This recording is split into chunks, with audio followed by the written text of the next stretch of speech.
Е, От. Добрий вечір, дорогі друзі, дорогі наші слухачі і глядачі. Ми дуже раді вас вітати усіх на наступній, на черговій лекції нашого лекторію «Спадщина кримських татар». І сьогоднішня лекція називається «Основні риси традиційної обрядовості. Звичаї, музика, пісні, танці». У нас дуже цікавий лектор, це практик. Важливо те, що нам про обряди, про музичне мистецтво, виконавське і вокальне розповідатиме людина, яка в цьому розуміється не лише як теоретик, а як і практик. Бо наш лектор сьогодні – це Джеміль Комурджі, музикант, виконавець, лауреат міжнародних та всеукраїнських конкурсів. І ми дуже раді, що пан Джеміль знайшов час і Вечір. натхнення, і нам розкаже сьогодні про музичне, вокальне, виконавське мистецтво. Прошу усіх, хто приєднується, вимикати ваші мікрофони, щоб вони не заважали Джемілю розповідати нам. Прошу, пане Джеміль, до слова. Доброго вечора, всіх вас вітаю. Дуже дякую, що ви довірились сьогоднішній лекції і готові трохи послухати. Тому, яку сьогодні я буду вам розповідати. Ось, і почну, в принципі, відразу від того, що таке от музична культура кримських татар. І що вона взагалі для народу, і як вона збереглася у нас сьогодні, по сьогоднішній день. Ось, музична культура кримських татар, кримсько-татарського народу, вона стикалась за всю свою історію з багатьма іншими культурами, і, звісно ж, вона зазнавала їхнього впливу. І брала вона дуже багато інонаціональних рис кожного народу. Ось культура кримських татар вона постійно розвивається і збагачується, залишаючись водночас кримсько-татарською народною культурою.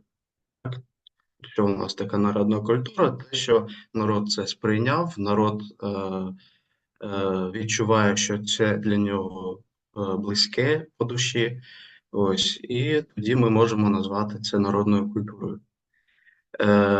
Кримськотатарські народні пісні, якщо ми про них будемо казати, вони відрізняються від пісень інших культур і народів своєю більш ліричністю, теплотою, м'якістю. Хто чув вже наші пісні кримськотатарські, вони можуть це підтвердити дійсно. Ось певну роль у популяризації кримськотатарської музики відіграв навіть Ісмаїл Гаспринський. Навіть коли я сам про це дізнався, це для мене було дуже цікаво. Він дуже прекрасно, наскільки ми знаємо, володів іноземними мовами і досить успішно міг розповісти про нашу музику. Ось. У 1920-х роках починається таке формування професійного музичного мистецтва кримських татар із творчості таких композиторів, як Яя Шерфедінов, Атан Ріфатов, Ілляс Бахшиш та ще багатьох інших. Вони зробили досить такий великий і, на жаль, неоцінений такий внесок у розвиток музичної культури кримськотатарського народу. Ось також багато зробив у 20-30-х роках минулого століття для ознайомлення інших країн з мелодіями і піснями нашого народу кримськотатарського, легендами і водночас переказами Криму. Такий польський етнограф, може хтось чув про такого, Канчевський. Ось він добре знав, високо цінував музичний фольклор кримсько-татарського народу.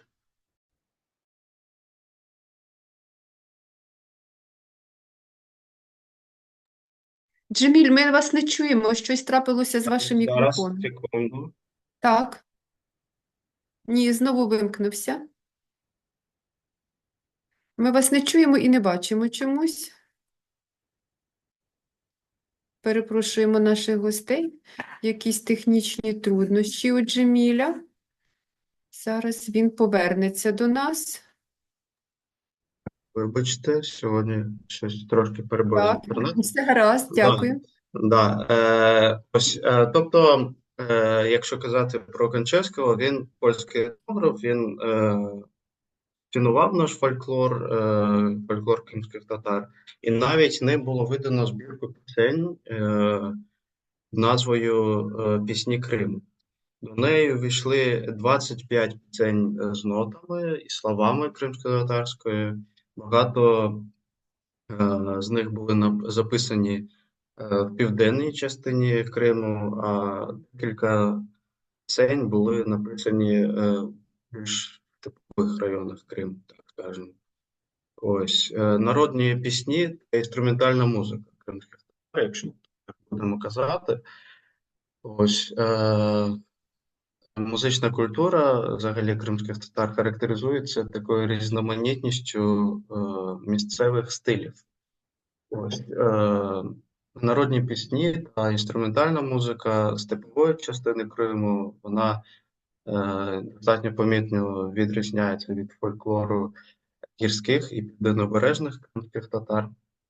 Ось кримськотатарські народні пісні називаються по-різному взагалі, і їх називають дюр, гір або тюрк. В перекладі всі ці слова вони означають пісня. Гір або гір називають пісні кримських татар степових районів.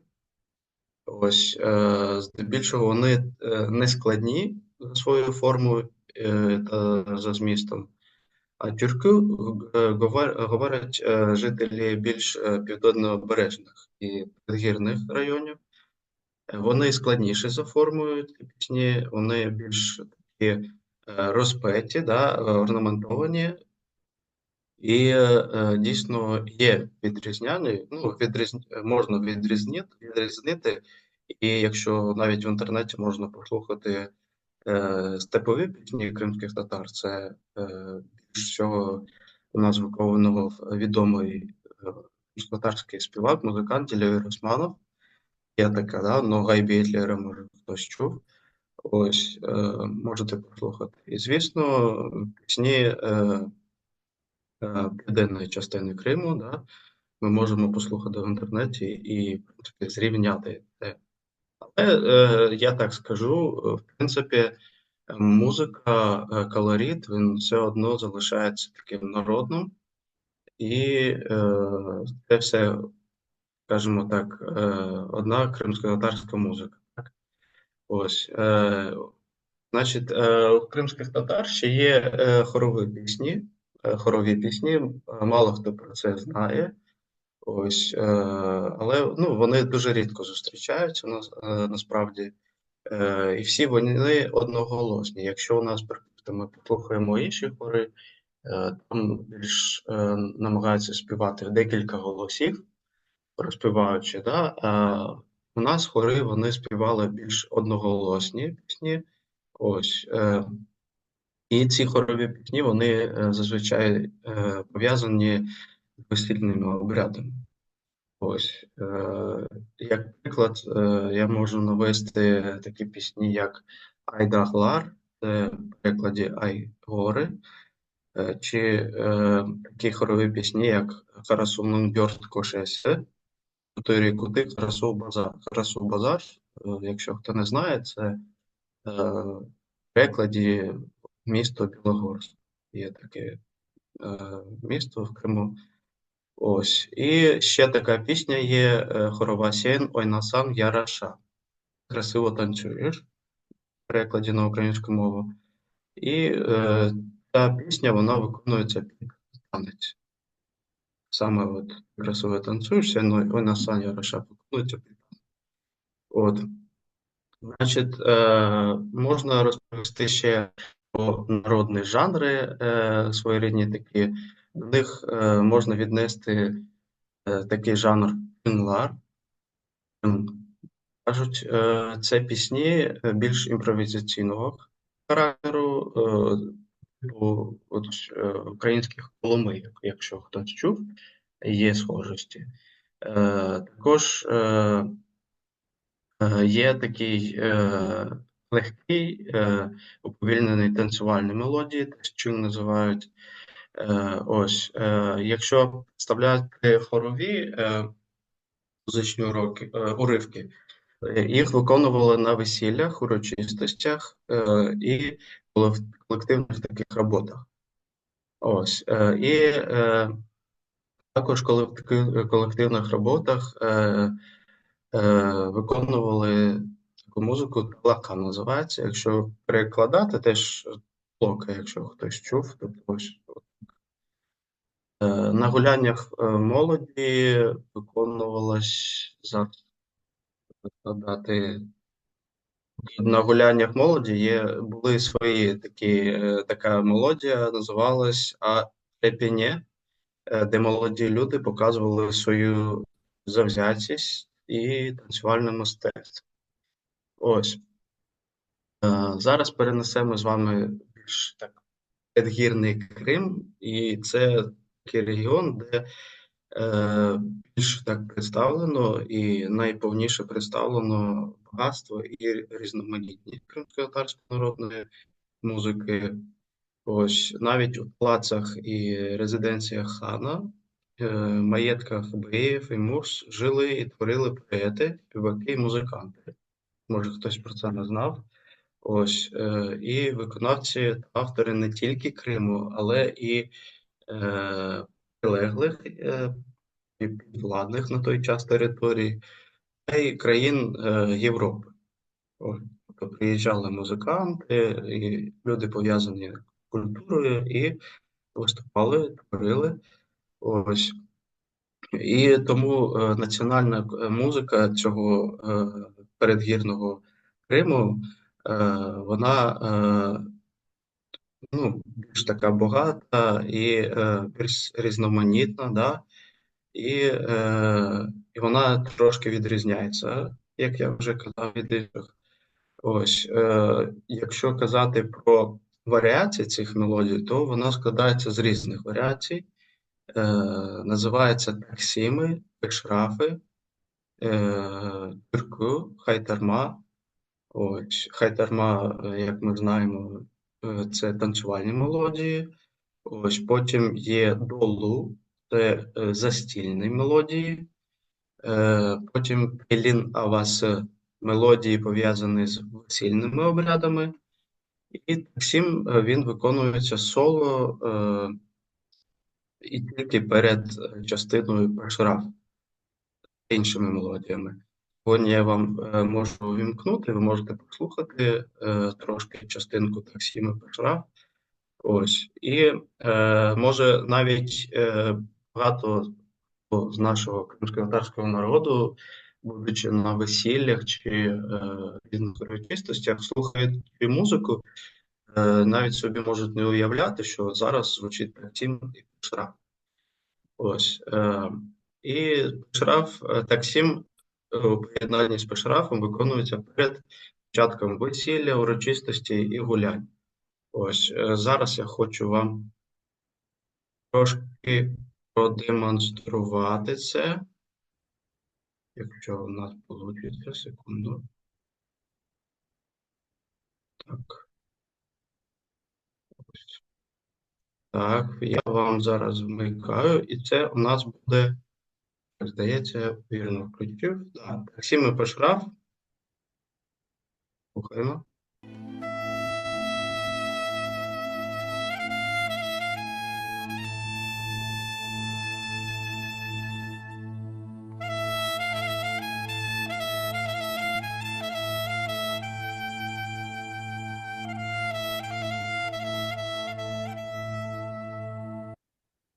Вибачте, що ж тут реклама з'явилась.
Якщо зараз на паузу нажму, це був у нас тек 7, а зараз вже звучить, так скажемо, наступна частина пешраф.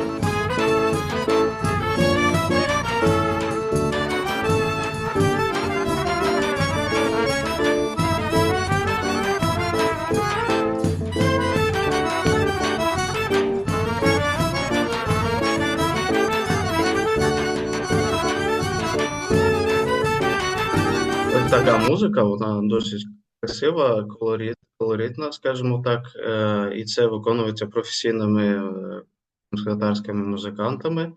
Ось.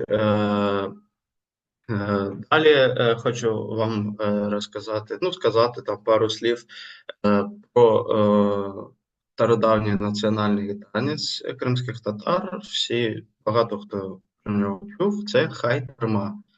Ось характерна риса цього танцю, танцювальних мелодій, усічені розміри. Ось буває зазвичай перед хайтармою теж грають агир-ава, і у неї розмір там поділяється на 9/8. Це більш фахівці з музики зрозуміють. Розмір в такті 9/8. Хайтарма там розмір в одному такті 7/8. Ось. І зараз теж для вашої уваги можу це вчити, але я впевнений, що багато хто її чув, хайтарму і знає. Зараз у нас буде агир-аві хайтарма. Агир-ава – це повільна мелодія, буде перед початком швидкої хайтарми. Зараз.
А грава зараз трошки відмотаю і буде хайтарма. Зараз спробую. Так, скажімо так, з розгону починається повільно хайтарма, яка ще все швидше і швидше прискорюється.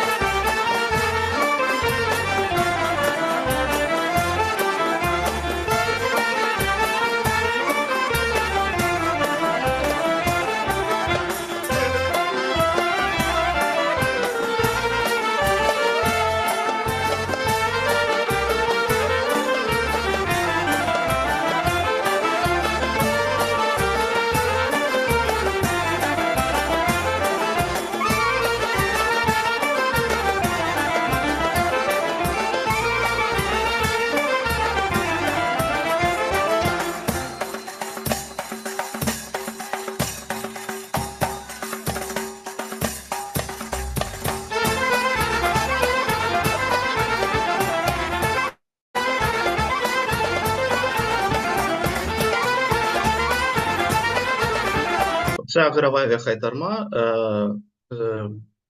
Буває часто так, що хайтарма сама самостійно грається зразу ж зі швидкої частини, і дуже багато у нас такої музики, саме танцювальної, яка називається хайтарма.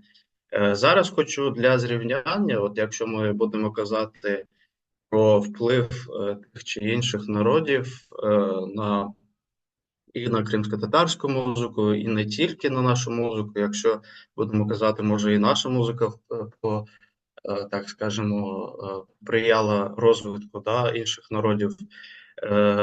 Дуже цікаве порівняння буде. Може, теж багато з вас не знають, може хтось знає, але я зараз вам включу музику, от, і ви знаєте там схожі нотки з середньою музикою.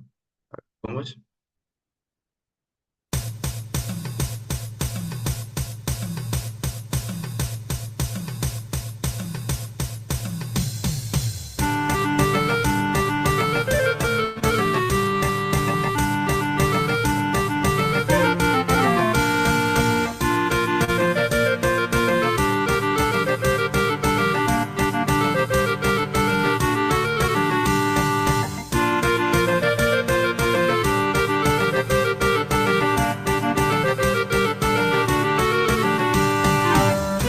Оце називають греческая хайтарма. Дуже цікаво, тому що, наскільки ми знаємо, греки теж були, і ось, може і зараз є в Криму живуть. І дуже цікаве таке порівняння, наче музика і схожа, і наче така сама музика, але трошки сильні такі долі відрізняються від нашої кримськотатарської, хайтарми. І були дуже часто такі цікаві випадки, коли ми десь виконуємо нашу національну музику, хайтарму, і на цих заходах були греки, і вони відразу ходили і питали: це греческа музика, це ви граєте греческу хайтарму? Я кажу: ні, кажу, це саме кримськотатарська хайтарма, але потім вже починаю пояснювати, що були такі випадки, що один одного чомусь вчились і перебирали ту чи іншу культурну спадщину, там, скажімо так, музику один від одного. І це не є погано, це навіть більш цікаво, тому що музика, вона завжди має бути в музиці розвиток. І ось сьогоднішній день наші сучасні музиканти, якщо за них казати, то працюють в цьому напрямку і не бояться використовувати в нашій національній музиці елементи з інших народів. Це не є погано, це завжди дає поштовх для розвитку культури, для розвитку музики, але все одно, як би це не було, оця нотка, оцей смак та ідентичність народної музики, вона все одно потрібно, щоб відрізнялась. Це потрібно, що саме класична сторона, фольклорна її сторона, вона завжди залишалася, яка вона була. Можна додати різні варіації, можна виконувати з різними елементами музику, але, звісно ж, треба, щоб корні не забувалися, щоб це не переходило хайтарма в інший розмір. Якщо на 7/8 танцюється і грається хайтарма, вона такою була. Ось це трошки було про танці. Можна ще сказати, що були пісні речитативного характеру, вони складалися з 2 або 4 частин. Наприклад, Чора-Батир або Ногай-Бейти. Ногай-Бейти – це в перекладі ногайські куплети. І ось, і композитор Асан Рифатов, якого я вже згадував, він зазначав, що розмір 3/4, який використовується без подовження, не може повною мірою висловити ритміку і тонкість національної мелодії. Ось, це, знову ж таки, музиканти можуть зрозуміти, що якщо там трошки додати до 3 четвертей, да, вже воно 1/8, то вже це буде звучати трошки по-іншому. І це більше буде підходити під національну мелодію е, нашого народу. Ось пісенна спадщина кримських татар це, звісно, історія народу, його, так скажемо, мрії про майбутнє. В нашому випадку це і біль, і душа народу, і дуже неоцінений внесок у збереження і відродження народної кримськотатарської пісні зробили такі композитори, як Яя Шерфедінов, який зібрав народні пісні та зробив збірку пісень і танців. Янгра Хайтарма називається ця збірка. В перекладі звучить Хайтарма. Там дуже багато пісень, я особисто бачив цю збірку. Вона досить стара збірка, і завдяки йому багато чого збереглось. Потім композитор Іліас Бахшиш, теж я його сьогодні згадував, він підготував фольклорну збірку «Кримтатар халк йырлары», кримськотатарські народні пісні в перекладі. Ось. І це дійсно чому не оцінений і внесок в культуру, тому що завдяки цим людям сьогодні нове покоління вже кримських татар, вони можуть продовжувати, можуть знати свою музику. Тому що, допустимо, якщо взяти композитора Асана Ріфатова, він дуже багато музики написав, але наскільки ми знаємо, тоді у нас були вороги одні, і сьогодні вони ще, на жаль, залишилися.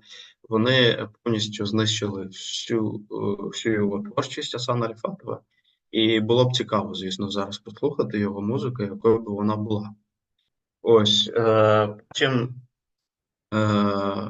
ще у роки вигнання, коли народ був депортований з Криму, теж вклад зробила така співачка Сабрія Реджепова. Вона виконувала народні пісні і записувала народні пісні у грам-платівках. Ви знаєте, да? От. І теж залишила такий безцінний скарб для свого народу. Я скажу так, що багато пісень, які були написані під час депортації нашого народу, це, звісно ж, такі пісні, як «Гудзельхерем».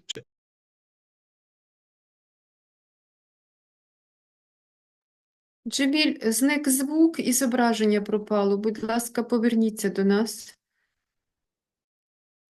Якісь технічні труднощі. Перепрошуємо слухачів, глядачів. Алло, Джеміль, чути мене? а, Чути? так, тепер чути, так, добре. Трошки інтернет, і мені приходиться перезагружати. Ясно. Не чути, не чути. Ось, якщо ми візьмемо пісню «Гузель Херем», там «Чарівний Крим» чи «Прекрасний Крим» можна перекласти, у нас там співається про журбу по Криму, да? Потім, якщо пісню «Урал Давид», це люди писали, які були вигнані в лісах Уралу, в горах Уралу. Ось. І, в принципі, ще дуже багато таких пісень можна перерахувати.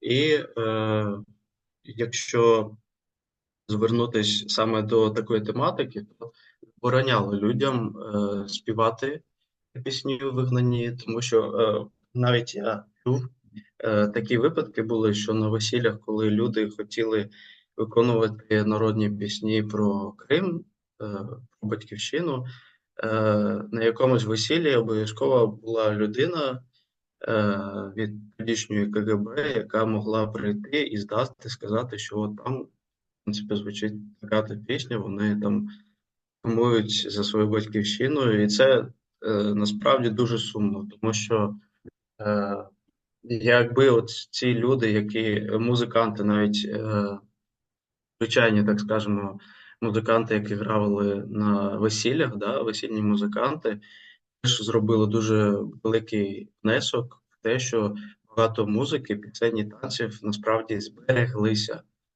в нашому народі.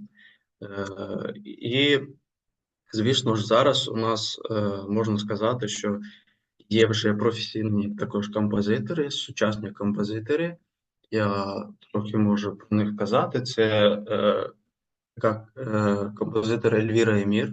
Вона зараз живе в Криму. Вона пише симфонічну музику, музику для фортепіано. Потім теж Мерзія Халітова, наша композитор, вона теж пише симфонічну музику для фортепіано, вокальну музику вони пишуть.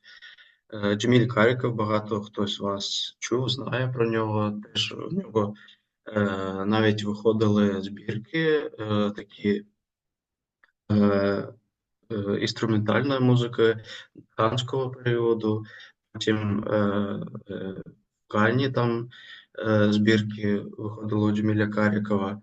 Ось, потім релігіозні такі пісні він публікував, він знаходив, шукав, робив.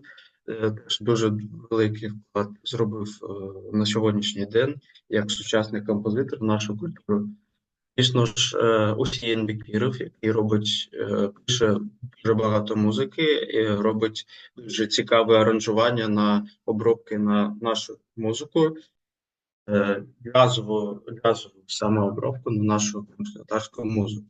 Ось зараз ще трошки хочу увімкнути для порівняння також, як все-таки кримські татари, вони завжди були поряд з українцями, з Україною, і навіть от з українською музикою у нас є схожі моменти, і одна з найпопулярніших наших пісень «Халалі Казан», така вона швиденька пісенька, і українська пісня «Ти ж мене підманула». Зараз я включу вам для прослуховування, для зрівняння.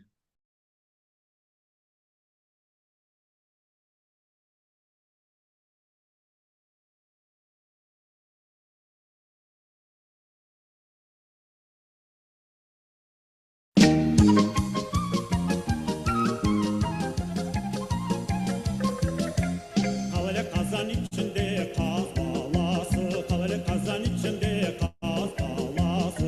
Kızını baştan çıkargan o zanası, kızını baştan çıkargan o zanası.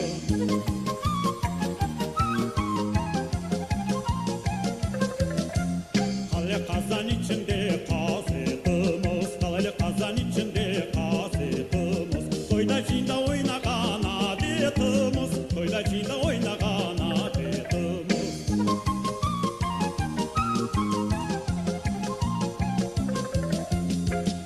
Оце пісня, народна кримськотатарська пісня «Халалі Казан». Це виконує теж дуже відомий кримськотатарський співак Февзі Білялов.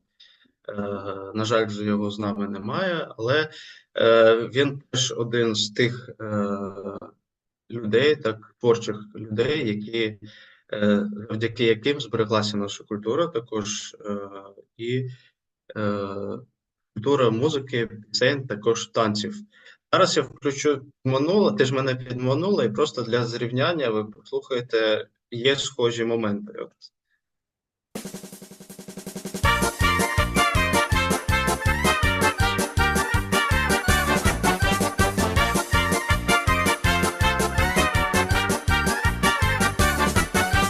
Ти казала в понеділок, підем разом по барвінок. Я прийшов, тебе нема, підманула, підвела. Ти ж мене підманула, ти ж мене підвела, ти ж мене молодого з ума розуму звела. Ось, в принципі, якщо так слухатись, є, звісно, там і можна відрізнити цю музику, але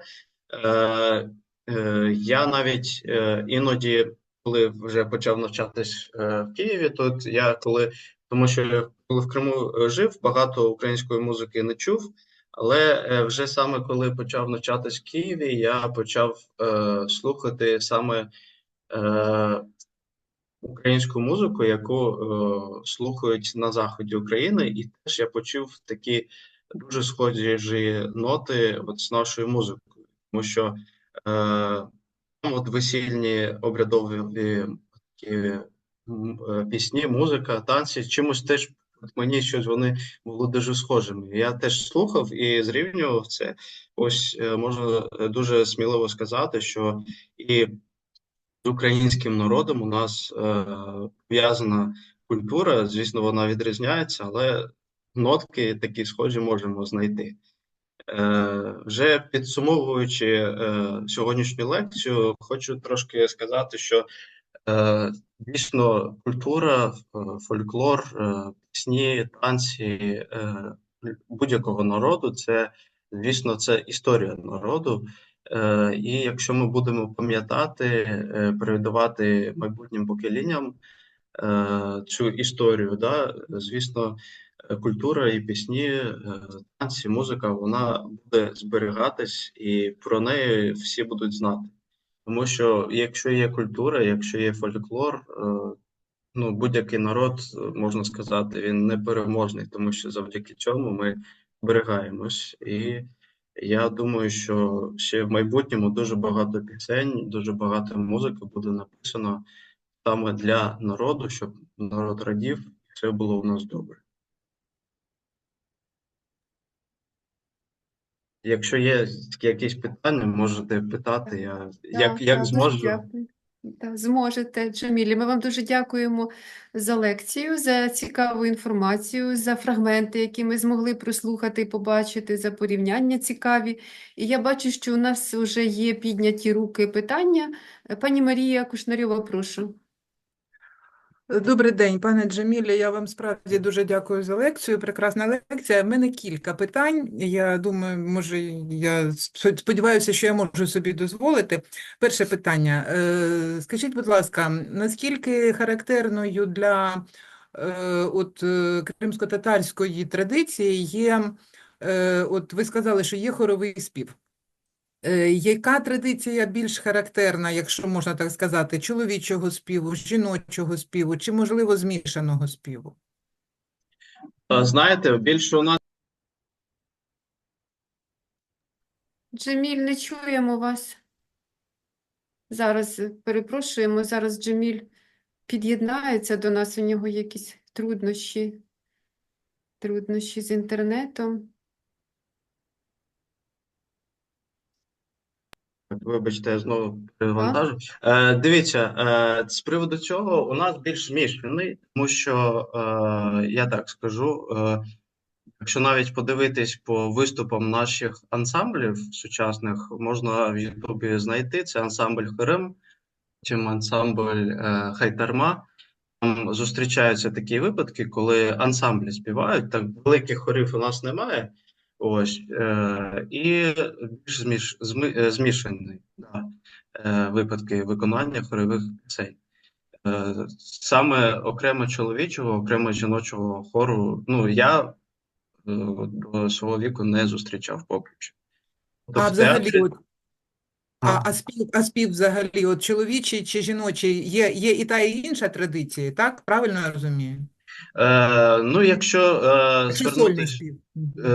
Якщо звернутись до пісень саме про кохання, якщо так скажемо, у нас теж таких пісень багато про любов, так,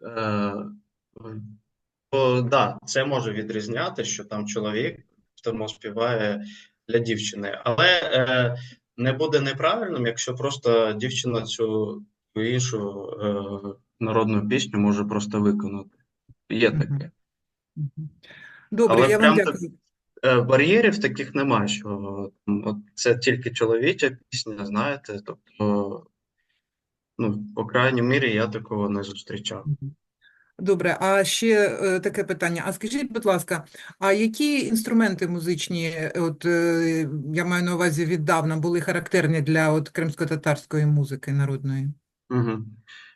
Були такі інструменти, зурна, це духовий інструмент, потім давул, це ударний інструмент, який він використовував. Зурна і давул ще за часів ханства вони використовувались у походах кримського хана на війну, або якусь тривогу там давати треба було. Ці інструменти використовувались. Потім такий інструмент називається саз або баглама, кажуть.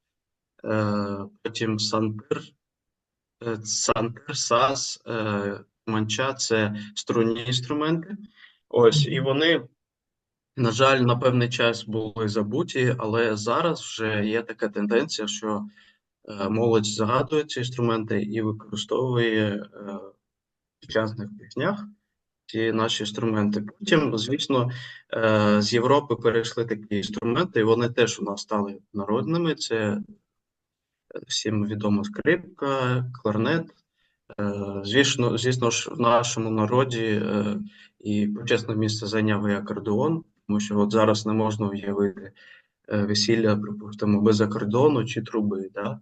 Тобто це труба, акордеон, скрипка, це зараз дуже часто використовуються ці інструменти, і вони теж стали народними і зараз на них грають. Але і про стародавні інструменти зараз почали згадувати, бо ще за часів радянського, так скажемо, да, радянські часи, ну, забувалося це багато чого, тому що не було розвитку. Дякую. А от ви показували відео, і там на цьому відео був напис такий «Конкурс весільних музикантів». Тобто це от весільні музиканти, це якась окрема виконавська традиція, правильно я розумію? Так, То вони як я окремо вже виділяють? Ну, багато хто з них, звісно, з професійним навчанням і з консерваторським, так скажемо, да, консерваторії закінчували музичні академії, але саме академічний напрямок йому, скажімо так, не дуже,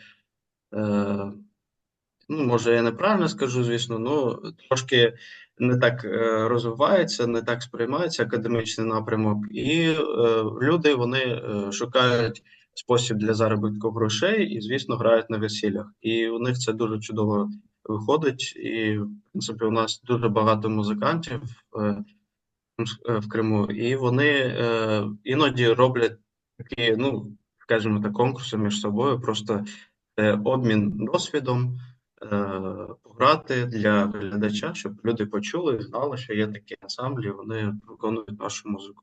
Багато хто з них, професійні музиканти, просто обирають цей напрямок весілля. От, грають на весіллях. Це, в принципі, як на мою, ну, як я думаю, це дуже чудово. Тому що ти Прекрасно. постійно, да, постійно живеш, ну, в своїй культурі, ти займаєшся, збагачуєш її. Прекрасно. Безумовно, я з вами абсолютно погоджуюсь. Тим більше, що з того, що ви розповіли, виходить, що кримськотатарський народ зберіг і от цю таку дуже чітку весільну традицію весільної музики. Да? От починаємо з цього, там потім така, потім така, потім така. Тобто є якісь дуже чіткі рамки, яких дотримуються. І останнє в мене питання. Я правильно зрозуміла, що 7/8 – це найхарактерніший розмір, правильно, для кримськотатарської музики, чи ні? Дивіться, 7/8 – це характерний розмір для хайтарми. Для хайтарми, А, хайтарма, да, танцюється на 7/8, а взагалі в різній музиці там міняється. Навіть в деяких піснях використовується 6/8 розмір такий, 9/8. Ось. А 7/8 – це саме характерний для хайтарми, бо там цей ритм, він в танцюванні, і навіть коли хореографи в хайтермі працюють, вони чітко вистраюють під форму хайтерми той самий ансамбль чи солістів танцювальних. 7/8 – це хайтерма. я вам дуже дякую за відповіді. На все добре, хай щастить. Дякую. Дякую взаємно. Дякую, пані Марії. І в нас тут вибудувалась черга запитань з екрану, а потім подивимося в чаті. Пан Артем Федоринчик, прошу вас, пане Артеме. Так, дякую за розповідь. Ну, можливо, я запитаю трошки профанське запитання, бо я, на жаль, не дуже в темі глибоко кримських татар. Я зараз більше займаюся гаузькою тематикою. Ну, і мене тут цікавить така паралель, що роблять гагаузи. Вони беруть такі класичні фольклорні мотиви, пісні, яких насправді дуже багато, і я впевнений, що і у кримських татар їх дуже багато, і вони їх осучаснюють. Тобто сполучають, так би мовити, архаїчне з сучасним аранжуванням, якісь додають баси, якісь електронні штуки. Тобто, ну і звичайно, це виглядає досить незвично і на слух досить незвично для носіїв, які, так би мовити, пам'ятаючи класичні версії, які з ними росли. Ось, але просто, ну, те, що називається zeitgeist, зараз живемо в такий час, що ну просто щось запустити під гармошку, ну, це такі не для широкого кола. А для широкого кола це щось таке формату Євробачення, таке от і більш ютубне. І мені цікаво, наскільки цей от такий підхід розповсюджений і з кримсько-татарською музикою. Дякую за питання. У нас теж працює в цьому напрямку багато хто. Припустимо, я казав про Усіїна Бекірова, це наш композитор, да, джазовий піаніст. Він робить обробки різні і досить складними гармоніями, акордами на кримськотатарську музику.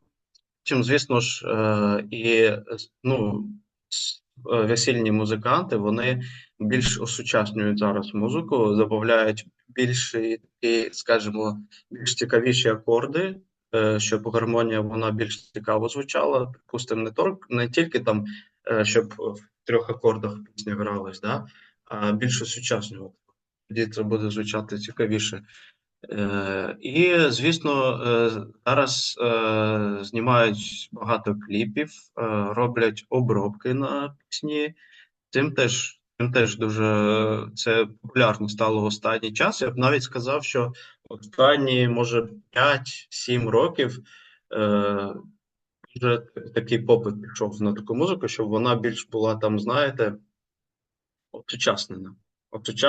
І як я казав, і деякі елементи брати з цих же ж європейських країн, чи ще у нас є такий вплив від народів Кавказу, це Азербайджан, там музика у нас дещо схожа. Ось, і щось беруть, звісно, і пробують вкладати в нашу музику. І я скажу, я завжди це підтримую, в принципі, але все одно класичний фольклор, ну, фольклор, він повинен залишатися фольклором. Для слухача, для того, щоб зробити якийсь концерт, у нас є музичні бенди, які от усучаснюють це роблять. І дуже дякую їм за це. Дякую. І пані Іміне, просимо вас до слова. Селям алейкум, вітаю. Алейкум. Джемілюджа, дякую за таку чудову, цікаву лекцію. І мені було б цікаво почути, як ви бачите майбутнє кримсько-татарської музики. Дякую мені за питання, радий тебе чути. Ось, майбутнє кримсько-татарської музики, це я бачу собі таким. Треба нам більше робити акцент от зараз. Якщо от повернутися навіть до попереднього питання пана Артема, то треба, щоб наша музика, щоб ми могли її не тільки писати от для себе, а щоб ми могли її продавати, так? Щоб нашу музику більше знав, ну, цілий світ. Нашу музику треба робити більш сучасною в тому плані, що писати нову саме музику, яка от буде звучати, пробувати не боятись, пробувати нові музичні інструменти навіть. Мені б дуже було цікаво це почути. Ось, і звісно, щоб наша музика, в принципі, не забувалася і вона дарувала радість людям. Тобто більшого від музики не треба. Музика, вона має дарувати нам тільки позитивні враження, дай Боже, щоб, ну, дай Аллах, щоб так було. От. І тільки розвиток і розвиток. Тому що, щоб ніякі війни, ніякі там інші, може, побутові там питання не заважали розвитку. Тому що якщо немає розвитку, то і не буде музики, да, так скажемо.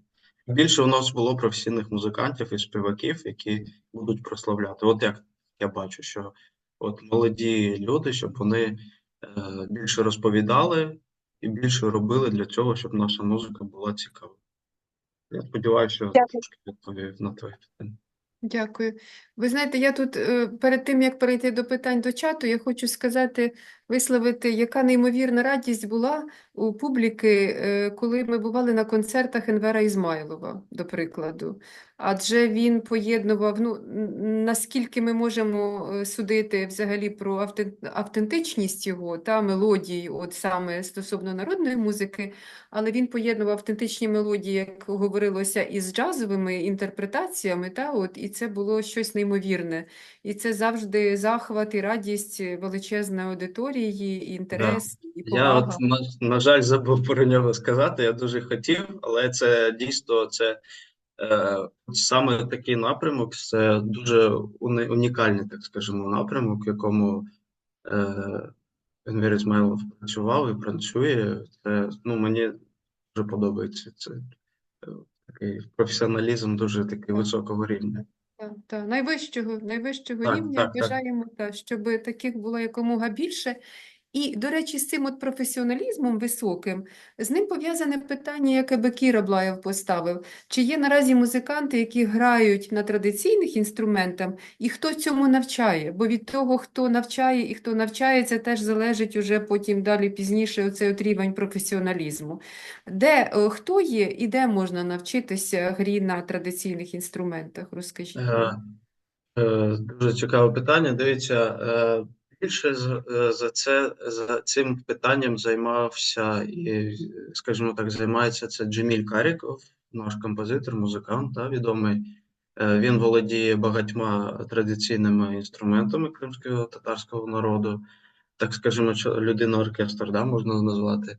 Ось в Криму вже є молоді музиканти, які, в принципі, самі цікавляться традиційною музикою, традиційними інструментами нашого народу. І навіть до якогось часу у нас був в Криму студентський оркестр кримськотатарських народних інструментів. І кажу прямо, мій батько керував цим оркестром, і він досліджував дуже багато музичних інструментів і навчав в Криму, в Кримському інженерно-педагогічному університеті, зараз не знаю, як він називається, молодих музикантів, і на сьогоднішній день є його випускники, які в Криму продовжують грати на музичному інструменті саз, баглама і кеманча, сантир. От, в принципі, є така тенденція, що зараз молодь цікавиться, тому що у цих інструментів дуже цікаве звучання, дуже колоритне звучання, яке підходить для нашого народу, і наш народ має цим користуватись і ще більше збагачувати ці інструменти і грати на них. Дякую. Пані Марію, ще одне запитання з'явилося. Так, я просто з того, що ви сказали, хочу спитати. Ви сказали, що без акордеону от зараз кримськотатарське весілля ну, не обходиться, правильно? Ну, Саме без акордеону чи без баяну? без акордеону, тому що, ну, баян, скажімо так, він все-таки у акордеону, я як акордеоніст, звісно, це буде звучати трошки не, як це сказати, ну, може, не хочу обрязати баяністів, але у акордеону просто більш м'яке звучання, розумієте, і на той час, як акордеон, він перейшов в нашу культуру, зайшов, так скажемо, в нашу культуру, акордеон був завжди більш багатотембровим інструментом, ніж баян. Баян, який ми звикли чути, він взагалі був безтембровим. І взагалі, в принципі, раніше не було такого, якщо вже казати, слово там баян, да, скажімо, в Європі це називається кнопковий акордеон. Просто акордеон в Європі називають, а цей акордеон класичний, який ми звикли бачити з клавішами, да, от, як фортепіано, його піано-акордеон називають. І чомусь от саме акордеон, він більш полюбився нашому народу, тому що якщо брати гарні акордеони, там до 12-15 тембрів звучання є, і на одному тільки акордеоні можна дуже багато створити таких забарвлень музичних, що народу стало цікаво, і він зняв до себе цей інструмент. І досі на ньому грають. От, а баян він просто тоді не підійшов. Ну, тембр баяна він був тоді більш такий, не побоюсь цього слова, більш такий плоскуватий. А у нас от любили більш звук такий, як, знаєте, звучать французькі вальси на такому регістрі. Потім більш багаті регістри подобались народу, і ось вони досі використовують цей інструмент. Щиро дякую, дякую за відповідь. Дякую. Дуже дякуємо пану Джемілю за його цікаву лекцію, цікавий матеріал, за можливість послухати зразки пісень і виконання їх. І дякуємо всім нашим слухачам і глядачам. Прощаємося з вами до вівторка.